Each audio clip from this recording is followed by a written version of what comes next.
TVK తమిళనాడులో ఘన విజయం సాధించింది. కవిత గారు దాని మీద స్పందిస్తూ అక్కడ కొత్త నాయకాన్ని ప్రోత్సహించారు. ఇక్కడ కూడా అదే రిపీట్ కాబోతా ఉంది అని వాళ్ళ పార్టీకి అనుకూలంగా మాట్లాడిన పరిస్థితి కనబడతా ఉంది. దాన్ని ఎట్లా చూస్తా ఉన్నారు? కవిత గారు కొత్తగా రాజకీయాల్లోకి వచ్చిండ్రా?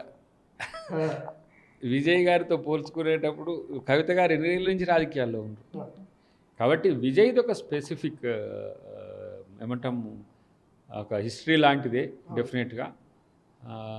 తర్వాత పూర్తి స్థాయి మెజారిటీ రాకపోవడం వల్ల మాతో పాటు ఇతర పార్టీల సంప్రదింపులు జరుగుతున్నాయి ఇప్పుడు.